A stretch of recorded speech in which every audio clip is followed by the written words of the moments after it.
지옥 같은 드론과 열에 9은 죽어나가던 전쟁터 저는 거기에 있었습니다. 22살 폭풍군단 하사 박명호. 그는 영웅이 되겠다며 우크라이나와 전쟁 중인 러시아행 열차에 올랐습니다. 하지만 그곳에서 기다린 건 영광이 아니었어요. 폭탄 드론이 굉음을 내며 하늘을 날아다니는 공포의 지옥. 따뜻한 국과 쌀밥은 꿈도 꿀 수 없고 먹을 게 없어 며칠을 굶어 개밥을 훔쳐 먹어야 했던 비참한 현실. 감자 한 알 캐려다 지뢰에 산산조각 난 동료. 그리고 부상당한 그에게 조국이 건넨 건 수류탄 한 발이었습니다. 자폭해라. 같은 편이 그를 버렸습니다. 쓰다 버린 총알 탄피처럼. 도대체 그에게 무슨 일이 있었던 걸까요? 왜 그는 모든 것을 버리고 한국행을 선택했을까요? 오늘 우리는 지옥을 건너온 22살 청년의 이야기를 들려드립니다. 사연 시작하기 전에 클릭 한 번으로 할 수 있는 구독과 좋아요 부탁드립니다. 저는 북한 최정예 특수부대 폭풍군단 소속 22살 박명호입니다. 2024년 10월 어느 날 새벽이었습니다. 갑자기 비상소집령이 떨어졌어요. 한밤중에 막사 전체가 발칵 뒤집혔습니다. 아무런 설명도 없었어요. 그저 짐을 챙기고 집합하라는 명령뿐이었죠. 폭풍군단. 그 이름만으로도 가슴이 뛰었어요. 공화국 최정예 특수부대. 김정은 원수님께서 직접 창설하신 부대였습니다. 저는 그 부대에 선발된 것이 자랑스러웠어요. 마을에서도 부러움을 샀고 어머니도 아들 자랑을 하고 다니셨죠. 어디로 가는 겁니까? 누군가 물었지만 대답은 돌아오지 않았습니다. 상관들의 표정이 굳어 있었어요. 뭔가 심상치 않았습니다. 새벽, 어둠 속에서 트럭에 올랐습니다. 창문은 검은 천으로 가려져 있었어요. 밖을 볼 수 없었습니다. 어디로 가는지, 얼마나 가는지 아무것도 알 수 없었죠. 우리는 짐짝처럼 실려 어둠 속을 달렸습니다. 어머니께 인사도 제대로 못 드렸어요. 순아에게 연락할 방법도 없었습니다. 그냥 사라지는 거였어요. 마치 존재 자체가 지워지는 것처럼. 트럭이 멈춘 곳은 이름 모를 역이었습니다. 화물 열차가 대기하고 있었어요. 창문도 없는 화물칸이었습니다. 우리는 그 안으로 밀려 들어갔어요. 콩나물 시루처럼 빽빽하게 들어차니 숨이 막혔습니다. 그제야 알았어요. 이건 평범한 훈련이 아니었습니다. 우리는 어딘가로 보내지고 있었어요. 비밀리에. 옆자리에 동기 철민이가 앉아 있었습니다. 저와 같은 마을 출신이었죠. 어릴 때부터 함께 자란 친구였어요. 철민이가 제 어깨를 툭 쳤습니다. 명호야, 어디 가는 거냐? 몰라. 아무도 안 알려줘. 러시아 아니야? 그 소문 들었잖아. 러시아. 소문은 들은 적 있었어요. 우리 부대가 러시아로 파병될 수 있다는 이야기. 하지만 그건 그냥 소문인 줄 알았습니다. 철민이가 작게 웃었어요. 야, 우리 영웅 돼서 당원증 받자. 대학도 가고. 그래, 돈도 많이 벌어서. 집도 사고. 나는 순아랑 결혼할 거야. 야, 나도 여자친구 만들어야 하는데. 우리는 철없이 미래를 꿈꿨어요. 전쟁이 뭔지도 모르면서 영웅 타령을 했습니다. 지금 생각하면 한심하기 짝이 없는 대화였습니다. 품속에서 손수건을 꺼냈어요. 순아의 손수건이었습니다. 3일 전 외출 나가서 몰래 만났을 때 받은 거였어요. 꽃무늬가 수놓인 작은 천 조각. 순아가 직접 수놓은 것이었습니다. 서툴지만 정성이 담긴 바느질이었죠. 분홍색 꽃잎과 초록색 잎사귀가 예뻤어요. 그날 순아가 말했었습니다. 명호 동지, 항상 품에 지니고 다녀요. 위험할 때 이거 보면서 힘내요. 그리고 덧붙였죠. 내가 국수 삶아 줄게. 우리 결혼하면 매일 국수 삶아 줄게. 순아의 눈에 눈물이 그렁그렁 맺혀 있었습니다. 저는 그 눈물을 보고 싶지 않아서 일부러 밝게 웃었어요. 걱정 마. 영웅 돼서 돌아올 테니까. 당원증도 받고 평양에 집도 얻고 그때 결혼하자. 그 말이 얼마나 허망한 약속이 될지 그때는 몰랐습니다. 며칠을 달렸습니다. 열차가 멈출 때마다 문틈으로 들어오는 냉기가 점점 매서웠어요. 어디쯤 왔는지 알 수 없었습니다. 그저 점점 추워지고 점점 배가 고파졌을 뿐이에요. 출발할 때 받은 주먹밥은 이틀 만에 바닥났고 물도 부족했습니다.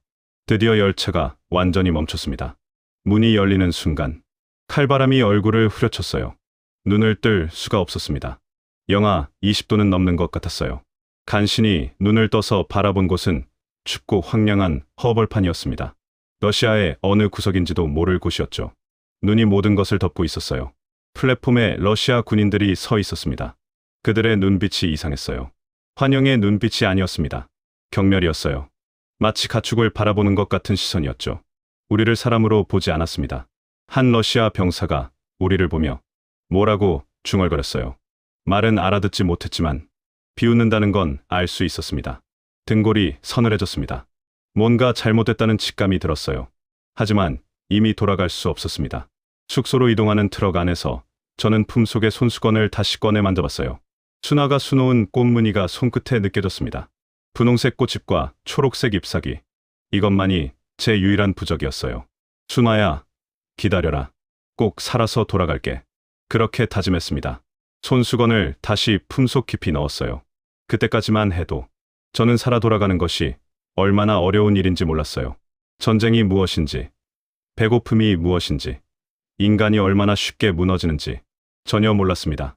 그리고 바로 그곳에서 제 지옥이 시작되었습니다. 도착한 첫날부터 알았어요. 이곳은 우리가 상상했던 곳이 아니었습니다. 낡은 막사, 갈라진 벽, 창문 틈으로 들어오는 칼바람. 난방은 이름뿐이었고 담요 한 장으로 밤을 버텨야 했죠. 하지만 추위보다 힘든 건 배고픔이었습니다. 하루에 주먹밥 2덩이와 맹물 같은 국이 전부였어요.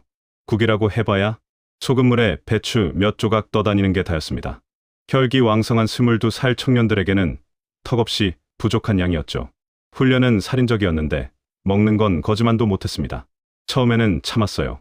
공화국 영웅이 배고프다고 징징거릴 수는 없었으니까요. 하지만 사흘이 지나고 일주일이 지나자 더 이상 버틸 수가 없었습니다. 온몸에 힘이 빠졌어요. 훈련 중에 다리가 풀려 넘어지는 병사들이 하나둘 늘어났습니다. 밤마다 철민이와 함께 잠을 청했어요. 하지만 배가 고파서 잠이 오지 않았습니다. 위장이 쪼그라드는 것 같았어요. 꼬르륵 소리가 막사 전체에 울렸습니다. 저만 그런 게 아니었어요. 모든 병사들의 배에서 소리가 났죠. 명호야, 고향에서 먹던 이 밥 생각난다. 철민이가 천장을 보며 중얼거렸어요. 목소리에 힘이 없었습니다. 나는 어머니가 끓여주신 된장찌개가 먹고 싶어. 뜨끈뜨끈한 거. 야, 그 얘기하지 마. 더 배고파진다. 순아가 국수 삶아준다며. 그것도 못 먹겠네. 철민이의 말에 가슴이 찔렸어요. 순아가 약속한 국수. 과연 먹을 수 있을까요? 그래도 우리는 계속 음식 얘기를 했습니다. 쌀밥, 고깃국, 김치, 두부, 감자전. 먹을 수 없는 것들을 입으로라도 씹고 싶었어요. 상상만으로라도 배를 채우고 싶었습니다. 그게 우리가 허기를 달래는 유일한 방법이었죠. 어느 날 밤이었습니다. 훈련을 마치고 막사로 돌아가는 길이었어요. 그때 어디선가 고기 냄새가 났습니다. 코를 찔렀어요. 기름진 냄새, 구수한 냄새. 배고픈 몸이 먼저 반응했습니다. 홀린 듯이 냄새를 따라갔어요. 훈련장 뒤편 창고 근처였습니다. 거기에 커다란 셰퍼드 한 마리가 있었어요. 러시아 군견이었죠. 그 개 앞에 밥그릇이 놓여 있었습니다. 저는 눈을 의심했어요. 밥그릇 안에 고기 덩어리가 들어 있었습니다. 붉은 살코기와 기름기 도는 국물. 우리가 먹는 밥보다 훨씬 풍성했어요. 개밥이 사람 밥보다 나았습니다. 눈이 뒤집혔습니다. 저도 모르게 그 자리에 쭈그려 앉았어요. 개가 밥을 먹다가 고개를 들어 저를 봤습니다. 으르렁거렸어요. 저는 움직이지 않았습니다. 기다렸어요. 개가 다시 밥을 먹기 시작했습니다. 얼마나 지났을까요? 개가 배가 찼는지 밥그릇을 떠나 어슬렁어슬렁 걸어갔습니다. 기회였어요. 특수부대에서 배운 은밀 침투 기술을 썼습니다. 소리 없이 빠르게 밥그릇에 손을 뻗었어요. 고기 덩어리를 움켜쥐었습니다. 흙이 묻어 있었어요. 개의 침도 묻어 있었을 겁니다. 상관없었습니다. 입에 넣었습니다. 꿀맛이었어요. 세상에서 제일 맛있었습니다.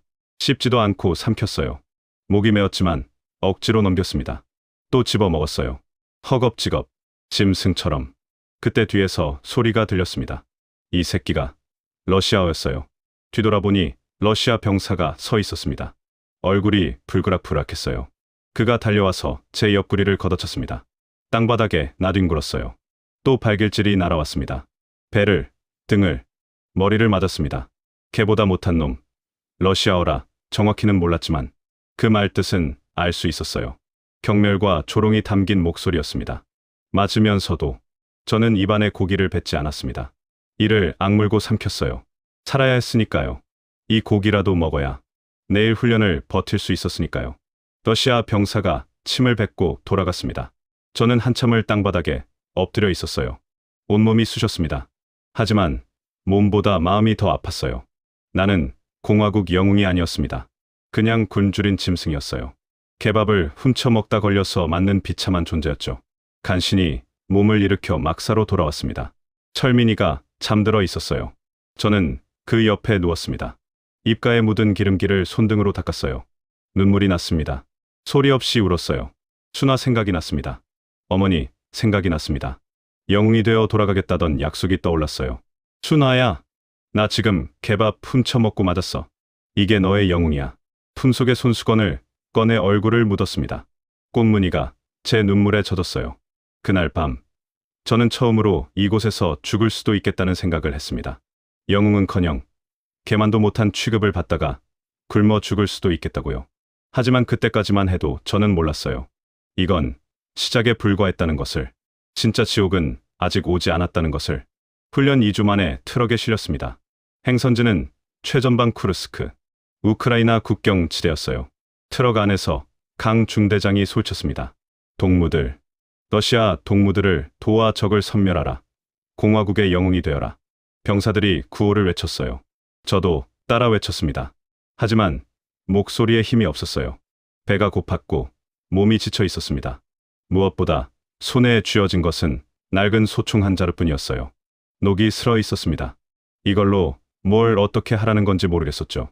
쿠르스크에 도착했을 때 눈앞에 펼쳐진 광경은 충격이었습니다. 황폐한 벌판, 포탄 구덩이가 곳곳에 패여 있었어요.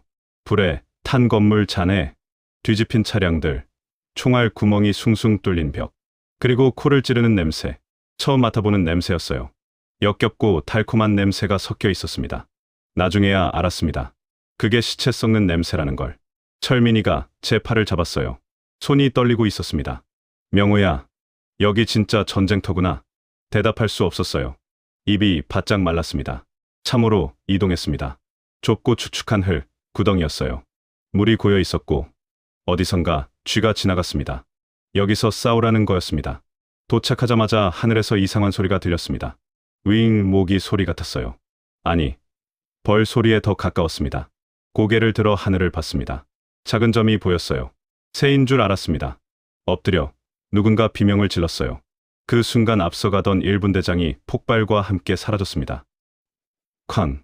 굉음이 고막을 찢었어요. 흙먼지가 얼굴을 덮쳤습니다. 눈을 뜰 수가 없었어요. 귀에서 삐 하는 소리가 났습니다. 정신을 차리고 눈을 떴을 때 눈앞에 있던 것은 사람이 아니었습니다. 고기 덩어리였어요. 1분 대장의 몸이 산산조각 나 있었습니다. 팔 하나가 제 발치에 떨어져 있었어요. 아직 손가락이 움직이는 것 같았습니다. 피가 눈 위에 붉게 퍼졌어요. 비명을 질렀습니다. 아니, 질렀는지도 모르겠어요. 목에서 소리가 나지 않았습니다. 윙, 또 그 소리가 들렸어요. 고개를 들어 하늘을 봤습니다. 작은 기계가 떠 있었어요. 드론이었습니다. 저 작은 것이 사람을 죽였습니다. 엎드려, 움직이지 마. 본능적으로 땅에 납작 엎드렸어요. 심장이 터질 것 같았습니다. 숨을 참았어요. 눈을 질끈 감았습니다. 쾅! 쾅! 연속으로 폭발이 일어났어요. 비명, 소리가 사방에서 들렸습니다. 누군가 제 이름을 부르는 것 같았어요. 하지만 고개를 들 수 없었습니다. 움직이면 죽는다는 걸 본능적으로 알았어요. 얼마나 지났을까요? 드론 소리가 멀어졌습니다. 간신히 고개를 들었어요. 참호 안이 아수라장이었습니다. 아까까지 옆에 있던 동료들이 쓰러져 있었어요. 죽은 건지 기절한 건지 알 수 없었습니다. 피 냄새가 진동했어요. 소대원 절반이 사라졌습니다. 10분도 안 되는 시간에 적은 보이지도 않았어요. 총 한 발 못 쏴봤습니다. 하늘에 떠 있는 저 작은 기계가 우리를 일방적으로 사냥한 거였죠. 살아남은 병사들이 참호 바닥에 웅크리고 있었습니다. 아무도 말이 없었어요. 누군가 흐느끼는 소리만 들렸습니다. 그때 깨달았어요. 우리는 총알바지였습니다. 아니, 드론밥이었어요. 러시아군은 우리를 앞세워 미끼로 쓰고 있었던 겁니다. 드론이 우리를 공격하면 그때 적의 위치를 파악하는 거였죠. 우리의 목숨 따위는 안중에도 없었습니다. 옆에 엎드린 철민이를 봤어요. 바지가 젖어 있었습니다. 오줌을 지린 거였어요. 철민이의 얼굴이 하얗게 질려 있었습니다. 입술이 파르르 떨렸어요. 명호야, 나 무서워. 철민이가 떨리는 목소리로 말했습니다. 저도 마찬가지였어요. 아니, 저는 더했습니다. 온몸이 벌벌 떨렸어요. 이가 딱딱 부딪혔습니다. 순아가 보고 싶었습니다. 어머니가 보고 싶었습니다. 영웅이고 뭐고 다 필요 없었어요. 그냥 집에 가고 싶었습니다. 따뜻한 방에서 어머니가 해주신 밥 한 그릇 먹고 싶었어요. 밤이 되자 참호 속에서 병사들의 울음소리가 새어나왔습니다. 억눌린 흐느낌이었어요. 소리내어 울 수도 없었습니다. 드론이 소리를 감지할 수 있다고 했으니까요. 저는 품속의 손수건을 꺼내 얼굴에 묻었습니다. 순아의 손수건. 꽃무늬가 어둠 속에서 보이지 않았어요. 순아야, 나 여기서 죽을 것 같아. 미안해. 입술만 달싹였습니다. 소리는 내지 못했어요. 이것이 바로 전쟁이었습니다. 영화에서 본 것과는 완전히 달랐어요. 명예도 없고 영광도 없었습니다. 그냥 개죽음만 있는 곳이었어요. 아무런 의미 없이, 이름도 없이 죽어가는 곳. 그리고 이 지옥은 이제 막 시작에 불과했습니다. 보급이 끊겼습니다. 사흘째였어요. 먹을 것이 아무것도 없었습니다. 처음에는 참호 안에 고인 눈을 퍼서 먹었어요. 입안에서 녹는 눈이 잠깐이나마 허기를 달래주었습니다. 하지만 그것도 한계가 있었죠. 배가 고파서 미칠 것 같았습니다. 위장이 제 자신을 소화시키는 것 같았어요. 쥐어짜는 듯한 통증이 멈추지 않았습니다. 머리가 어지러웠어요. 눈앞이 흐려졌습니다. 동료들도 마찬가지였어요. 다들 참호 바닥에 축 늘어져 있었습니다. 전투고 뭐고 싸울 힘조차 없었죠. 철민이가 제 옆으로 기어왔습니다. 얼굴이 누렇게 떴어요. 광대뼈가 툭 튀어나와 있었습니다. 불과 한 달 전까지만 해도 통통했던 얼굴이 해골처럼 변해 있었어요. 명호야. 철민이가 속삭였습니다. 목소리에 힘이 없었어요. 저기 봐. 저 밭. 철민이가 턱으로 참호 밖을 가리켰습니다. 눈 덮인 밭이 보였어요. 민가 근처였습니다. 폐허가 된 집 옆에 작은 밭이 있었죠. 감자가 있을 것 같아. 철민이의 눈이 이상하게 빛났습니다. 굶주린 짐승의 눈이었어요. 안 돼. 위험해. 저는 말렸습니다. 저 밭에 뭐가 묻혀 있을지 몰랐어요. 지뢰일 수도 있고 저격수가 노리고 있을 수도 있었습니다. 이미 지뢰로 죽은 동료들을 열어봤어요. 제발 가지마. 참아. 하지만 철민이는 이미 이성을 잃은 상태였어요. 굶주림이 사람을 미치게 만든 거였습니다. 명호야, 한 알만 먹고 죽어도 여한이 없겠다. 그 말을 남기고 철민이가 참호 밖으로 기어나갔습니다. 저는 잡으려 했지만 이미 늦었어요. 철민이의 몸이 눈밭 위로 미끄러져 나갔습니다. 철민아, 돌아와. 작게 외쳤지만 철민이는 듣지 않았습니다. 저는 소총을 들고 어무 자세를 취했어요. 할 수 있는 거라곤 그것뿐이었습니다. 철민이가 밭에 도착했습니다. 눈을 파헤치기 시작했어요. 맨손으로. 얼어붙은 땅을 손톱으로 긁어냈습니다. 피가 났을 거예요. 하지만 철민이는 멈추지 않았습니다. 그때였습니다. 철민이가 무언가를 집어들었어요. 감자였습니다. 철민이의 얼굴에 환한 미소가 번졌어요. 그 미소가 마지막이었습니다. 쾅! 굉음과 함께 철민이의 몸이 공중으로 솟구쳤습니다. 부비트랩이었어요. 지뢰. 철민아! 비명을 질렀습니다. 참호에서 뛰쳐나갔어요. 위험한 줄 알면서도 몸이 먼저 움직였습니다. 철민이가 있던 자리에 도착했을 때 눈앞의 광경에 숨이 멎었습니다. 철민이가 없었어요. 아니, 형체가 없었습니다. 사람이었던 것이 고깃덩어리로 흩어져 있었어요.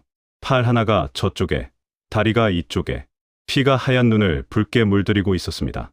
철민아, 철민아. 무릎을 꿇었습니다. 손으로 눈을 헤집었어요. 철민이를 찾으려고.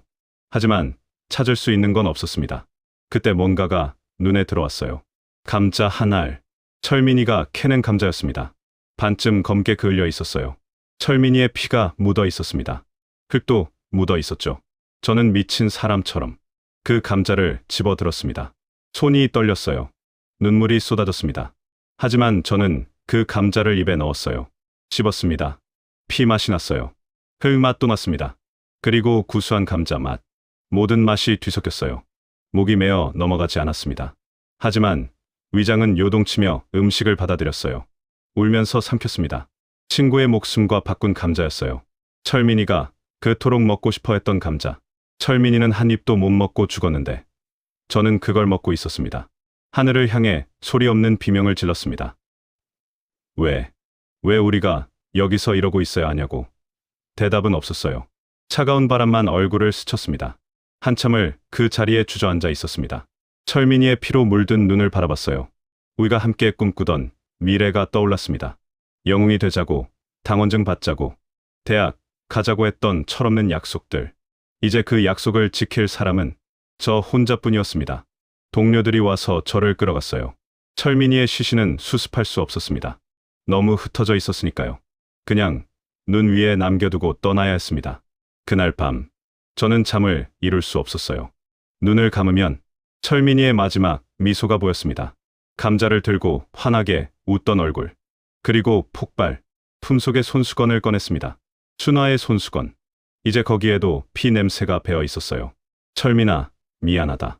나 혼자 살아서 정말 미안하다. 속삭였습니다. 대답은 없었어요. 이날 저는 인간으로서의 마음 한 조각을 철민이와 함께 묻었습니다. 그리고 깨달았어요. 여기서 살아남으려면 짐승이 되어야 한다는 것을, 인간이면 버틸 수 없다는 것을. 2024년 12월 중순이었습니다. 돌격 명령이 떨어졌어요. 무리한 작전이었습니다. 적의 화력이 집중된 지역을 정면으로 뚫으라는 거였어요. 누가 봐도 자살 행위였습니다. 강 중대장이 뒤에서 소리쳤어요. 전진, 공화국의 영웅이 되어라. 하지만 그는 앞으로 나오지 않았습니다. 안전한 참호 뒤에 숨어서 우리만 내몰았어요. 언제나 그랬죠. 구호는 우렁차게 외치면서. 정작 자신은 총알 한 발 안 맞는 곳에 있었습니다. 저는 이를 악물고 뛰었어요. 총소리가 사방에서 울렸습니다. 옆에서 누군가 쓰러졌어요. 비명, 소리, 폭발 소리, 그리고 드론의 윙윙거리는 소리. 지옥이 따로 없었습니다. 그때 왼쪽 허벅지에 불이 붙는 것 같았어요. 쓰러졌습니다. 땅바닥에 얼굴을 박았어요. 다리를 보니 피가 쏟아지고 있었습니다. 관통상이었어요. 총알이 허벅지를 뚫고 지나간 거였죠. 으악! 비명이 터졌습니다. 통증이 온몸을 집어삼켰어요. 눈앞이 하얘졌습니다. 정신을 잃을 것 같았어요. 기어가려 했습니다. 손으로 땅을 짚고 몸을 끌었어요. 하지만 다리가 말을 듣지 않았습니다. 피가 눈 위에 붉은 자국을 남겼어요. 동료들이 다가왔습니다. 저를 부축하려 했어요. 명호 동무, 괜찮습니까? 그때 뒤에서 강 중대장의 목소리가 들렸습니다. 퇴각한다. 짐덩어리는 버려. 동료들의 손이 멈췄어요. 서로 얼굴을 봤습니다. 저를 두고 가야 한다는 명령이었어요. 중대장 동지. 저는 기어서 강 중대장에게 다가갔습니다. 그의 바짓가랑이를 잡았어요. 매달렸습니다. 살려주십시오. 제발 살려주십시오. 어머니가 기다립니다. 순아가 기다립니다. 강 중대장이 저를 내려다봤어요. 차가운 눈이었습니다. 한치의 동정도 없었어요. 마치 벌레를 보는 것 같았죠. 그가 허리춤에서 수류탄 한 발을 꺼냈습니다. 제 앞에 툭 던져주었어요. 공화국 영웅답게 자폭해라. 그 말이 귀를 때렸습니다. 포로가 되어 당에 누를 끼치지 마라. 내 임무는 여기서 끝이다. 강 중대장이 뒤돌아섰어요. 동료들이 머뭇거리며 저를 바라봤습니다. 눈빛에 미안함이 담겨 있었어요. 하지만 명령을 거역할 수는 없었죠. 명호야, 미안하다. 누군가 작게 속삭이고 돌아섰습니다. 다른 동료 하나가 제 손을 잠깐 잡았어요. 따뜻했습니다. 하지만 그 손도 곧 떨어졌죠. 발자국 소리가 멀어졌어요. 눈을 밟는 뽀드득 소리가 점점 작아지다가 결국 들리지 않게 되었습니다. 숲속에 혼자 남겨졌어요. 적막했습니다. 바람 소리만 들렸어요. 나뭇가지가 흔들리는 소리, 그리고 제 거친 숨소리. 피가 계속 흘렀습니다. 차가운 눈이 상처 위에 쌓였어요. 온몸이 얼어붙는 것 같았습니다. 하늘이 빙빙 돌았어요. 손을 뻗어 수류탄을 집었습니다. 차갑고 무거웠어요. 이걸로 죽으라는 거였습니다. 스스로 목숨을 끊으라는 거였어요. 품속에서 손수건을 꺼냈습니다. 순화의 손수건. 피에 젖어서 꽃무늬가 거의 보이지 않았어요. 분홍색 꽃잎이 검붉게 변해 있었습니다. 순화야. 입술이 떨렸어요. 미안하다. 국수 못 먹겠다. 약속 못 지키겠다. 눈물이 흘렀습니다. 얼굴 위로 떨어진 눈물이 바로 얼어붙었어요. 수류탄 안전핀에 손가락을 걸었습니다. 춥고 아프고 배고팠어요. 더 이상 버틸 힘이 없었습니다. 친구도 죽고 동료들도 떠나고 이제 나만 남았어요. 혼자서 이 추위 속에서 피를 흘리며 죽어가고 있었습니다. 그냥 끝내고 싶었어요. 핀을 뽑으면 끝이었습니다. 5초 후면 모든 게 끝나요. 고통도, 배고픔도, 추위도, 더 이상 아무것도 느끼지 않아도 되는 거였죠. 손가락에 힘을 줬습니다. 그때 문득 생각이 들었어요. 내가 왜 죽어야 하지? 강 중대장의 얼굴이 떠올랐습니다. 차갑게 저를 내려다보던 눈, 자폭해라라고 말하던 입, 분노가 치밀어 올랐어요. 저는 공화국을 위해 싸웠습니다. 영웅이 되겠다고 고향을 떠났어요. 개밥을 훔쳐 먹으면서도 버텼습니다. 친구가 죽는 걸 보면서도 무너지지 않았어요. 그런데 조국은 저를 버렸습니다. 쓰다 버린 총알 껍데기처럼. 왜 내가 죽어야 해? 이를 악물었어요. 손가락에서 힘을 뺐습니다. 수류탄을 옆에 내려놓았어요. 죽고 싶지 않았습니다. 아직 죽을 수 없었어요. 어머니가 기다리고 있었습니다. 순아가 기다리고 있었어요. 하지만 피는 계속 흘렀고 의식이 점점 흐려졌습니다. 눈이 내리기 시작했어요. 하얀 눈이 제 몸 위에 쌓였습니다. 묻히는 것 같았어요. 이대로 눈 속에 파묻혀 죽는 건가? 마지막으로 순아의 손수건을 가슴에 꼭 안았습니다. 순아야, 살고 싶어. 제발 살고 싶어. 그리고 눈을 감았어요. 몇 시간이 지났을까? 눈을 뜬 순간 어디인지 몰랐어요. 낯선 천장이 보였습니다. 갈라진 틈 사이로 희미한 빛이 새어 들어왔습니다. 몸을 움직이려 했어요. 온몸이 아팠습니다. 특히 왼쪽 허벅지가 욱신거렸어요. 총상을 입었던 곳이었죠. 그런데 뭔가 달랐습니다. 붕대가 감겨 있었어요. 누군가 치료를 해준 거였습니다. 여기가 어디지? 고개를 돌렸습니다. 오래된 가구들이 있는 작은 방이었어요. 벽에는 사진들이 걸려 있었어요. 낯선 사람들의 사진. 외국어로 된 글씨도 보였습니다. 심장이 쿵 내려앉았습니다. 어떻게 된 거지? 분명 숲에서 쓰러졌는데. 수류탄을 쥐고 죽으려 했는데. 그때 문이 열렸습니다. 노부부가 들어왔어요. 이르는 넘어 보이는 할머니와 할아버지였습니다. 할머니는 주름진 얼굴에 흰 머리카락이었고 할아버지는 구부정한 허리에 지팡이를 짚고 있었어요. 둘 다 낡은 옷을 입고 있었습니다. 저는 본능적으로 몸을 움츠렸어요. 적이었으니까요. 하지만 움직일 힘이 없었습니다. 할머니가 제 곁으로 다가왔어요. 손에 뭔가를 들고 있었습니다. 그릇이었어요. 김이 모락모락 피어오르고 있었습니다. 할머니가 뭐라고 말했어요. 알아듣지 못했습니다. 하지만 손짓으로 알 수 있었어요. 먹으라는 거였죠. 그릇을 받았습니다. 감자 수프였어요. 한 숟갈 떠서 입에 넣었습니다. 부드럽고 따뜻했어요. 감자가 녹아 있었어요. 얼어붙었던 몸속으로 온기가 퍼져나갔습니다. 눈물이 났어요. 왜 울었는지 모르겠습니다. 그냥 눈물이 멈추지 않았어요. 수프를 먹으면서 울었습니다. 훌쩍훌쩍 소리를 내면서. 창피했지만 멈출 수가 없었어요. 철민이가 그토록 먹고 싶어 했던 감자. 철민이는 감자 하나 캐려다 지뢰에 죽었어요. 그런데 저는 지금 적국의 노부부에게서 감자 수프를 받아먹고 있었습니다. 할머니가 제 등을 쓰다듬었어요. 거칠지만 따뜻한 손이었습니다. 아무 말도 하지 않았어요. 그저 등을 토닥여 주었습니다. 할아버지도 곁에 앉았어요. 제 손을 잡아주었습니다. 굳은 살이 박인 투박한 손이었어요. 말이 통하지 않았어요. 한마디도 알아듣지 못했습니다. 하지만 이상하게 마음은 통하는 것 같았어요. 눈빛으로, 손길로, 표정으로. 인간으로서의 정이 느껴졌습니다. 왜 저를 살린 걸까요? 저는 적군이에요. 이 나라를 침략하러 온 북한 군인입니다. 저 같은 사람 때문에 이분들의 마을이 파괴되었을 수도 있어요. 가족이 죽었을 수도 있고요. 그런데 왜 살려준 걸까요? 할머니가 제 다리를 가리켰습니다. 붕대를 풀었어요. 상처가 드러났습니다. 빨갛게 부어 있었지만 누군가 깨끗이 씻어놓은 흔적이 있었어요. 할아버지가 작은 병을 가져왔습니다. 약이었어요. 할머니가 그 약을 상처에 발랐습니다. 이를 악물었습니다. 하지만 비명은 지르지 않았어요. 할머니가 조심스럽게 새 붕대를 감아주었습니다. 서툴렀지만 정성스러웠어요. 마치 자식을 돌보는 것 같았습니다. 고맙습니다. 겨우 그 말을 했어요. 알아들었는지 모르겠습니다.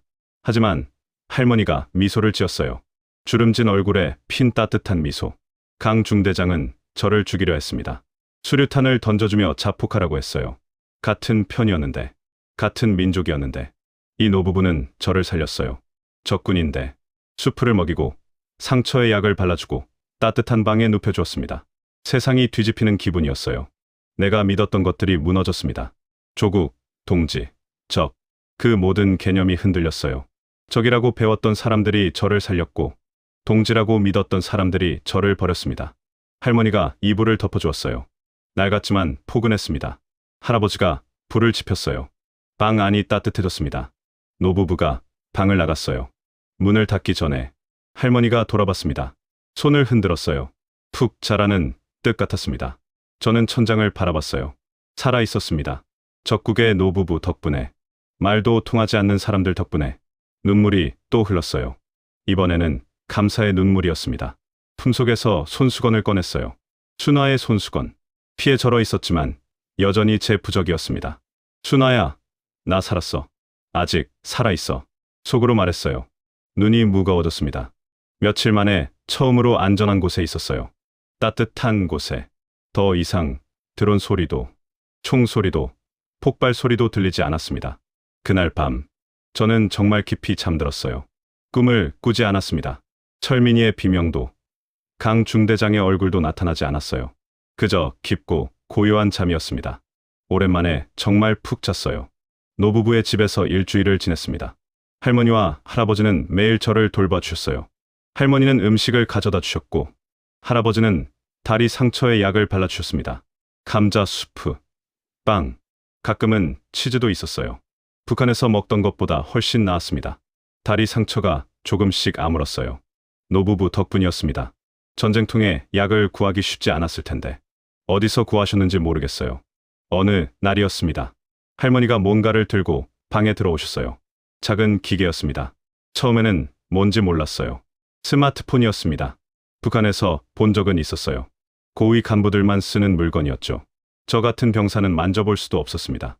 할머니가 손짓을 하셨어요. 할머니가 화면을 만지작거리더니 뭔가를 틀어주셨어요. 유튜브라는 것이었습니다. 번역기도 켜주셨어요. 화면에 한국의 서울거리가 나왔습니다. 숨이 멎었어요. 높은 빌딩들이 하늘을 찔렀습니다. 화려한 불빛이 거리를 가득 메웠어요.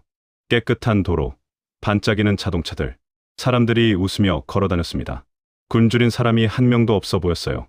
옷도 예쁘게 입고 있었습니다. 이게 남조선이라고요? 우리가 배운 것과 완전히 달랐습니다. 미제의 식민지, 굶주리고 착취당하는 지옥, 그렇게 배웠어요. 그런데 화면 속 남조선은 천국이었습니다. 평양보다 훨씬 화려했어요. 다음 영상이 재생되었어요. 제 또래로 보이는 남한 청년이 라면을 끓이고 있었어요. 한 봉지가 아니었습니다. 5봉지. 그 위에 고기를 얹고 계란을 풀고 김치를 곁들였어요.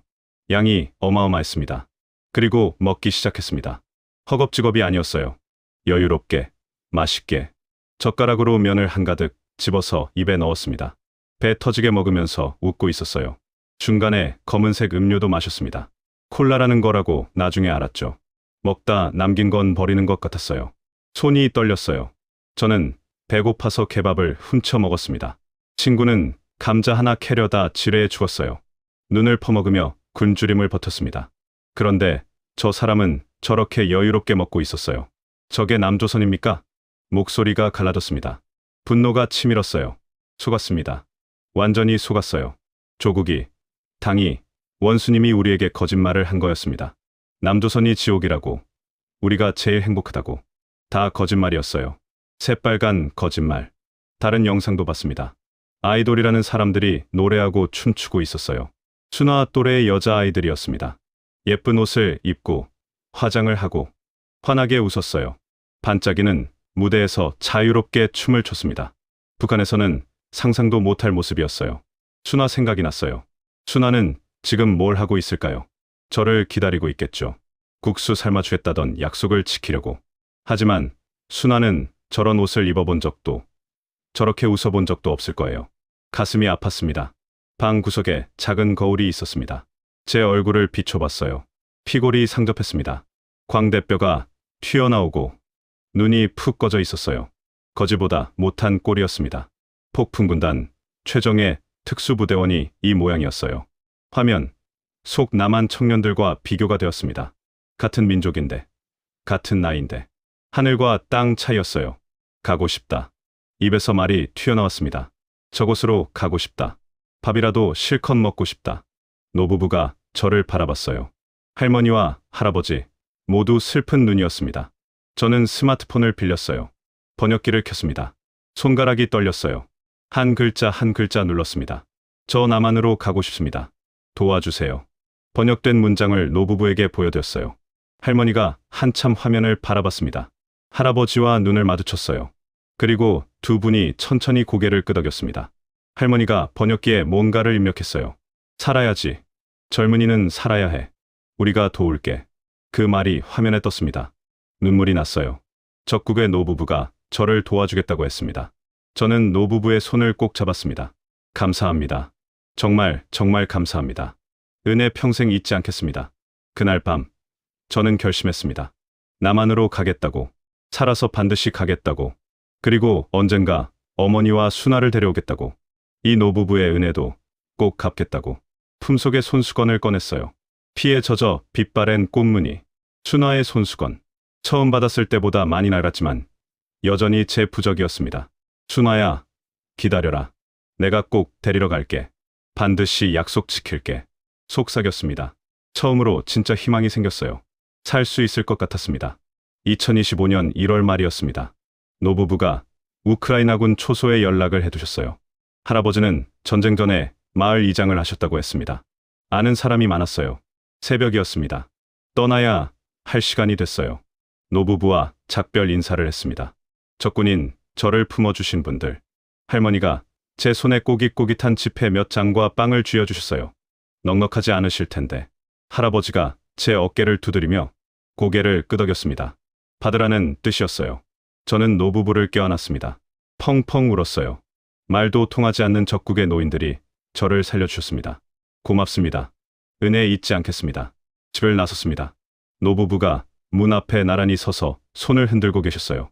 저는 그 모습을 가슴에 새겼습니다. 우크라이나군 초소가 보였어요. 두 손을 번쩍 들었습니다. 심장이 터질 것 같았어요. 총구가 저를 겨눴습니다. 투항합니다. 북한군입니다. 목이 터져라 외쳤습니다. 하지만 말이 통하지 않았어요. 병사들이 소리를 질렀습니다. 무슨 말인지 알아듣지 못했어요. 손짓 발짓을 해봤지만 소용없었습니다. 총구가 제 머리를 겨눴어요. 죽을 수도 있겠다고 생각했습니다. 저는 바닥에 엎드렸어요. 손을 머리 뒤로 깍지 꼈습니다. 수갑이 채워졌습니다. 끌려갔어요. 지하 벙커 같은 곳이었습니다. 우크라이나 정보국 시설인 것 같았어요. 며칠 동안 신문을 받았습니다. 처음에는 통역관도 없었어요. 몸짓으로 대화해야 했습니다. 나중에 러시아어 통역관이 왔어요. 어디서 왔는지, 부대가 어디인지, 왜 투항했는지 같은 질문이 수십 번 반복됐습니다. 저는 솔직하게 대답했습니다. 숨길 것도 없었어요. 그리고 며칠 후 낯선 남자가 신문실에 들어왔습니다. 양복을 입고 있었어요. 우크라이나 군인들과 분위기가 달랐습니다. 그가 입을 열었어요. 박명호 씨, 고생 많았습니다. 한국말이었습니다. 다리에 힘이 풀렸어요. 의자에서 미끄러졌습니다. 한국말, 제 이름. 저를 아는 사람이 있었어요. 대한민국 국정원입니다. 귀국, 의사가 있습니까? 네. 한국으로 가고 싶습니다. 목이 메어 제대로 말이 나오지 않았어요. 요원이 고개를 끄덕였습니다. 절차가 복잡합니다. 시간이 좀 걸릴 겁니다. 우크라이나 정부와 협의가 필요하다고 했어요. 저는 포로였으니까요. 우크라이나 입장에서는 러시아에 잡힌 자국 군인들을 데려오기 위해 저를 포로 교환 카드로 쓰고 싶어 할 수도 있었습니다. 하지만 국정원이 움직였어요. 물밑 외교가 진행됐습니다. 요원이 설명해 주었어요. 헌법상 북한 주민은 대한민국 국민이라고. 귀순 의사를 밝힌 이상 한국으로 데려가야 한다고. 저는 기다렸습니다. 초조하게. 매일 밤 잠을 이루지 못했어요. 일주일 후 요원이 다시 찾아왔습니다. 출발합니다. 폴란드로 갑니다. 밤이었어요. 위장 차량에 올랐습니다. 우크라이나 정보국 요원들이 호송했어요. 러시아 정보기관의 감시망을 피해야 했습니다. 북한군 탈영병이 한국으로 간다는 게 알려지면 큰일이었어요. 차가 어둠 속을 달렸습니다. 갑자기 사이렌이 울렸어요. 미사일 공습 경보였습니다. 차가 급정거했어요. 요원들이 저를 끌고 도로 옆 참호로 뛰어들었습니다. 하늘에서 폭발음이 들렸어요. 땅이 흔들렸습니다. 멀리서 불빛이 번쩍였어요. 숨을 죽였어요. 심장이 터질 것 같았습니다. 여기서 죽으면 안 되는데. 한국까지 가야 하는데. 얼마나 지났을까요? 경보가 해제됐어요. 다시 차에 올랐습니다. 손이 떨렸어요. 요원이 말했습니다. 괜찮습니다. 조금만 더 버텨요. 국경이 가까워졌습니다. 폴란드 국경 검문소가 보였어요. 나토 회원국. 이 선만 넘으면 러시아의 위협에서 벗어날 수 있었습니다. 위조 여권을 내밀었어요. 손이 떨렸습니다. 경비병이 한참 들여다봤어요. 제 얼굴과 사진을 번갈아 봤습니다. 1초가 1년 같았어요. 통과. 안도의 한숨이 나왔어요. 폴란드 땅을 밟는 순간 눈물이 흘렀습니다. 드디어 살았어요. 정말 살았습니다. 바르샤바까지 이동했어요. 몇 시간이 걸렸는지 모르겠습니다. 공항이 보였어요. 비행기가 기다리고 있었습니다. 요원이 제 어깨를 토닥였습니다. 이제 집에 갑니다. 집. 그 한마디에 또 눈물이 쏟아졌어요. 품속에서 손수건을 꺼냈습니다. 순화의 손수건. 피와 흙에 절어 꽃무늬가 거의 보이지 않았어요. 하지만 여전히 제 부적이었습니다. 비행기에 올랐습니다. 가슴이 벅차 뜨거운 눈물이 흘렀습니다. 비행기가 바르샤바 공항을 떠올랐습니다. 처음 타보는 비행기였어요. 좌석이 넓었습니다. 북한에서는 비행기를 타는 건 고위 간부들만 할 수 있는 일이었습니다. 저 같은 병사는 꿈도 못 꿨죠. 스튜어디스가 미소를 지으며 담요를 주었어요. 음료수도 물어봤습니다. 저는 얼떨떨해서 그냥 물을 달라고 했어요. 요원이 옆자리에 앉아 있었습니다. 경유해서 갑니다. 독일에서 잠시 쉬고 한국으로 출발해요. 고개를 끄덕였어요. 몇 시간 후 독일 프랑크푸르트에 도착했습니다. 공항이 엄청나게 컸어요. 평양 순환공항과는 비교도 할 수 없었습니다. 사람들이 바쁘게 오갔어요. 다들 자유로워 보였습니다. 안전가옥으로 이동했어요. 작은 아파트였습니다. 하지만 깨끗했어요. 난방이 되었습니다. 따뜻했어요. 샤워부터 하세요. 요원이 말했습니다. 욕실에 들어갔어요. 거울에 제 모습이 비쳤습니다. 깜짝 놀랐어요. 거지가 따로 없었습니다. 머리카락은 헝클어지고 수염은 덥수룩하고 눈은 푹 꺼져 있었어요. 샤워기를 틀었습니다. 따뜻한 물이 쏟아졌어요. 저는 그 자리에 서서 한참을 울었습니다. 따뜻한 물. 펑펑 쏟아지는 따뜻한 물. 러시아 전선에서는 상상도 못했던 거였어요. 노부부의 집에서도 이런 물은 없었습니다. 얼어붙은 강을 건너고 눈을 퍼먹으며 버티던 날들이 떠올랐어요. 그때는 따뜻한 물 한 방울이 그렇게 간절했습니다. 물줄기가 몸을 타고 흘러내렸습니다. 때가 벗겨졌어요. 피와 흙과 땀이 배수구로 빠져나갔습니다. 4개월간의 지옥이 물과 함께 씻겨 내려갔어요. 전쟁의 흔적이 사라져갔습니다. 샤워를 마치고 거울을 다시 봤습니다. 여전히 뼈만 남은 얼굴이었어요. 광대뼈가 튀어나오고 눈이 움푹 꺼져 있었습니다. 하지만 눈빛은 달랐어요. 살아있다는 눈빛이었습니다. 희망이 담긴 눈빛이었어요. 요원이 새 옷을 주셨습니다. 깨끗한 셔츠와 바지였어요. 처음 입어보는 옷이었습니다. 옷이 부드러웠어요. 그리고 요원이 무언가를 건네주었습니다. 여권이었어요. 대한민국 임시 여권. 제 사진이 박혀 있었습니다. 제 이름이 적혀 있었어요. 박명호. 대한민국. 손이 떨렸습니다. 이제 당신은 대한민국 국민의 보호를 받습니다. 요원의 말이 가슴에 박혔어요. 대한민국 국민. 저는 이제 북한군이 아니었습니다. 탈영병이 아니었어요. 쓰다 버린 총알 껍데기가 아니었습니다. 대한민국 국민이었어요. 여권을 가슴에 꼭 안았습니다. 눈물이 또 났어요. 이 작은 책자 하나가 제 새로운 삶이었습니다. 제 새로운 신분이었어요. 누군가 저를 지켜주는 나라의 사람이 된 거였습니다. 다음 날 공항 식당에서 요원이 음식을 사주셨습니다. 햄버거였어요. 고기가 듬뿍 들어간 빵, 감자튀김도 있었습니다. 한 입 베어 물었어요. 육즙이 입안에서 퍼졌어요. 배고프던 시절이 떠올랐습니다. 케밥을 훔쳐 먹던 날, 피 묻은 감자를 씹던 날, 눈을 퍼먹으며 허기를 달래던 날, 철민이 생각이 났습니다. 철민아, 나만 먹어서 미안하다. 목이 메어 삼킬 수가 없었어요. 눈물이 음식 위로 떨어졌습니다. 철민이는 감자 한 알 못 먹고 죽었어요. 저는 지금 이렇게 맛있는 걸 먹고 있었습니다. 살아있다는 게 죄스러웠어요. 한국행 비행기에 탑승했습니다. 거대한 기체가 하늘로 떠올랐어요. 몸이 좌석에 눌리는 느낌이 들었습니다. 창밖으로 땅이 멀어졌어요. 독일이 작아졌습니다. 유럽이 발 아래 펼쳐졌어요. 지난 4개월이 파노라마처럼 스쳐 지나갔습니다.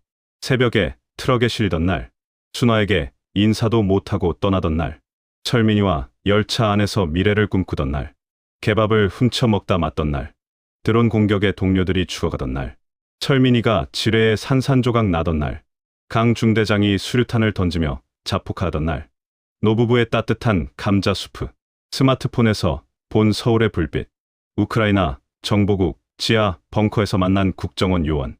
모든 것이 저를 여기로 이끌었습니다. 창밖을 바라봤어요. 구름 위로 해가 떠 있었습니다.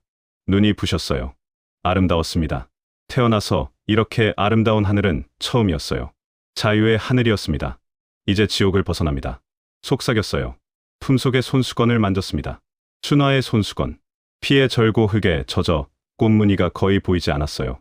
하지만 여전히 제 부적이었습니다. 하지만 마음 한구석이 무거웠습니다. 죽은 동료들, 두고 온 어머니, 기다리는 순화. 저만 살아서 미안했어요. 살아남은 자의 죄책감이었습니다. 2025년 2월 중순이었습니다. 비행기가 인천공항에 착륙했어요. 바퀴가 활주로에 닿는 순간 심장이 멎는 줄 알았습니다. 도착한 거였어요. 진짜로 도착한 거였습니다. 창밖을 봤어요. 한국의 하늘이었습니다. 한국의 땅이었어요. 같은 민족의 나라. 하지만 완전히 다른 세상. 비행기에서 내렸습니다. 다리가 떨렸어요. 요원이 제 팔을 잡아주었습니다. 괜찮습니다. 천천히요. 공항 안으로 들어갔어요. 너무 컸습니다. 눈이 휘둥그레졌어요. 천장이 끝없이 높았습니다. 유리창으로 햇빛이 쏟아졌어요. 사람들이 바쁘게 오갔습니다. 다들 자유로워 보였어요. 입국 심사대로 갔습니다. 심사관이 제 여권을 받았어요. 한참 들여다봤습니다. 저는 긴장했어요. 심장이 쿵쾅거렸습니다. 혹시 문제가 생긴 건 아닐까? 심사관이 고개를 들었습니다. 저를 바라봤어요. 그리고 미소를 지었습니다. 대한민국에 어서 오십시오. 그 한마디에 무너졌어요. 다리에 힘이 풀렸습니다. 그 자리에 주저앉았어요. 아니, 무릎을 꿇었습니다. 울음이 터졌어요. 대성통곡이었습니다. 멈출 수가 없었어요. 4개월 동안 참았던 모든 것이 한꺼번에 쏟아졌습니다. 목이 터져라 울었어요. 온몸이 흔들렸습니다. 철민이가 죽던 날, 강 중대장에게 버림받던 날, 수류탄을 쥐고 죽으려던 날, 타치아나 할머니의 따뜻한 수프, 트렁크에 숨어 국경을 넘던 밤, 얼어붙은 강을 건너던 새벽, 모든 기억이 눈물과 함께 흘러나왔어요. 감사합니다. 감사합니다. 연신 중얼거렸습니다. 누구에게 하는 말인지도 몰랐어요. 하늘에, 땅에, 저를 살려준 모든 이들에게. 저는 공항 바닥에 이마를 댔습니다. 차가운 대리석이었어요. 하지만 따뜻하게 느껴졌습니다. 한국 땅이었으니까요. 바닥에 입을 맞췄어요. 주변 사람들이 웅성거렸습니다. 이상한 사람으로 봤을 거예요. 하지만 상관없었어요. 저는 살아서 여기 왔습니다. 그것만으로 충분했어요. 요원이 저를 일으켜 세웠습니다. 고생 많았습니다. 이제 정말 끝났어요. 끝났다. 그 말이 실감이 나지 않았어요. 정말 끝난 걸까요? 정말 살아남은 걸까요? 하나원으로 이동했습니다. 탈북민 정착 지원 시설이라고 했어요. 깨끗한 건물이었습니다. 방도 넓었어요. 침대가 있었습니다. 이불이 폭신했어요. 난방이 빵빵하게 들어왔습니다. 첫날 밤, 침대에 누웠어요. 천장을 바라봤습니다. 여기가 어디인지 믿기지 않았어요. 4개월 전만 해도 저는 평양역에서 러시아행 열차에 탔습니다. 영웅이 되겠다고 꿈꿨어요. 그런데 지금은 한국의 따뜻한 침대에 누워 있었습니다. 적응 교육이 시작되었어요. 한국 사회에 대해 배웠습니다. 법, 문화, 경제. 모든 게 새로웠어요. 머리가 복잡했지만 열심히 따라갔습니다. 병원에서 검진도 받았어요. 의사 선생님이 제 몸 상태를 보고 혀를 찼습니다. 영양실조, 허벅지, 총상 후유증, 동상 흔적. 4개월간의 지옥이 몸에 새겨져 있었어요. 제대로 먹지 못해서 체중이 10kg 넘게 빠져 있었습니다. 하지만 치료를 받으니 조금씩 나아졌습니다. 밥을 3끼 꼬박꼬박 먹으니 살이 붙기 시작했어요. 얼굴에 혈색이 돌아왔습니다. 거울을 보니 드디어 사람 같아 보였어요. 어느 날 밤이었습니다. 창밖으로 서울의 야경이 보였어요. 반짝이는 불빛들, 헛간 다락방에서 스마트폰으로 보던 그 풍경이었습니다. 이제 저는 그 안에 있었어요. 눈물이 났습니다. 하지만 이번에는 슬픈 눈물이 아니었어요. 감사의 눈물이었습니다. 희망의 눈물이었어요. 저는 살아남았습니다. 지옥을 건너왔어요. 죽음의 문턱에서 돌아왔습니다. 그리고 이제 새로운 삶을 시작하려 합니다. 아직 갈 길이 멀어요. 해야 할 일이 많습니다. 순화를 데려와야 합니다. 어머니를 모셔와야 해요. 타치아나 할머니의 은혜도 갚아야 하고요. 하지만 이제 희망이 있습니다. 저는 더 이상 쓰다 버린 총알이 아니에요. 대한민국 국민입니다. 자유인입니다. 제 삶의 주인은 이제 저 자신이에요. 손수건을 펼쳤어요. 빛바랜 꽃무늬가 희미하게 보였습니다. 순화가 한 땀 한 땀 수놓았던 분홍색 꽃들. 순화야, 기다려라. 꼭 반드시 데리러 갈게. 창밖의 불빛을 바라보며 다짐했습니다. 제 새로운 삶이 시작되고 있었어요. 자유로운 삶이요. 오늘의 이야기는 여기까지입니다. 지금 저는 한국에서 새 삶을 시작하고 있습니다. 매일 아침 눈을 뜨면 감사해요. 따뜻한 밥을 먹을 수 있다는 것이, 내일을 꿈꿀 수 있는 것이, 그게 진짜 자유였습니다. 저는 아직 순화를 데려오지 못했어요. 어머니도 북한에 계십니다. 우크라이나 노부부에게 은혜도 갚지 못했고요. 하지만 포기하지 않을 겁니다. 반드시 데려올 거예요. 그날까지 열심히 살겠습니다. 주인공에게 하고 싶은 말씀이 있으시면 댓글 부탁드립니다. 끝까지 시청해 주셔서 감사합니다.